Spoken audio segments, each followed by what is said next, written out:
we move to the new video, that is application of multiple integrals. So in the current video, we'll be studying what are the applications of whatever we studied. Till now, we have studied double integration and triple integration in both Cartesian and polar form. So now we'll study the applications of those. So first and foremost application is to find the area using the double integration. So application of double integration is finding the area of the region. So first let us see how to find the area in Cartesian form. Let us consider two curves y1x, y2x. Same as we took the concept of double integration. You know that the area of a rectangle is dx into dy.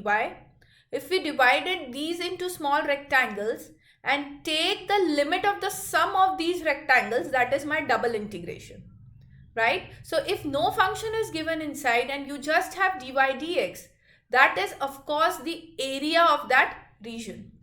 So if area bounded by the curves are y1x and y2x, then the inner limits will be y1x, y2x, and we will integrate with y first.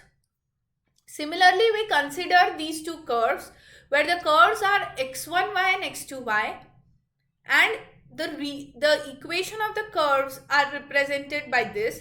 So again the same, we take the area as inner limits x1y, x2y, outer limits are cd, dx, dy.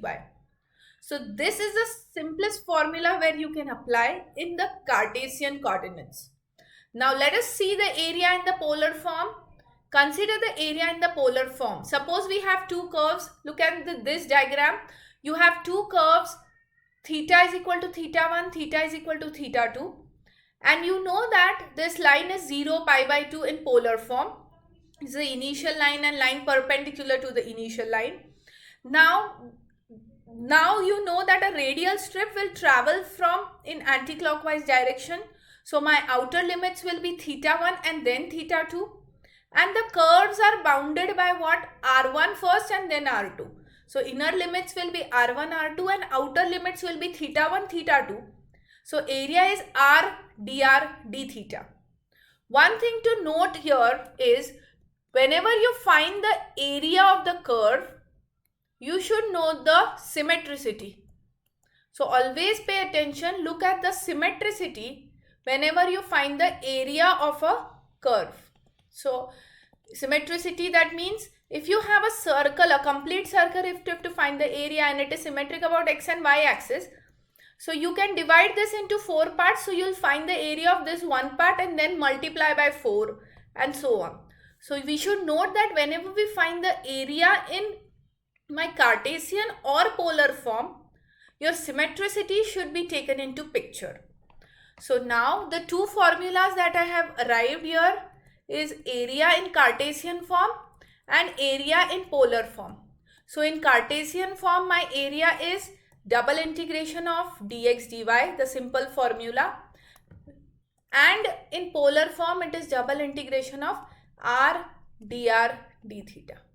So with these two formulas, we will be able to solve the questions based on the area, right? So now to find the limits, same as we saw in double integration type 2 problems where limits of integrations were not given, same that logic we'll use.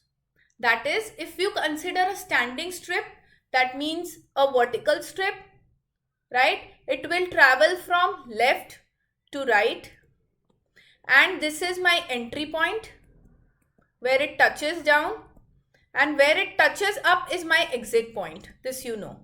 Similarly, if you take a strip which is parallel to x-axis this way, the strip where it touches the left is my entry point, and the strip where it touches the right is my exit point. So entry point is my lower limit and exit point is my upper limit. And you know that this strip travels from down to up. Okay, so if this strip travels from down to up, a radial strip travels in anti-clockwise direction if it is a polar form. So these are some things which we have already done. We'll be applying all our knowledge of double integration when we find the area. So now we are excited to see the problems of the area. So let's get started to find the area in Cartesian as well as in polar form.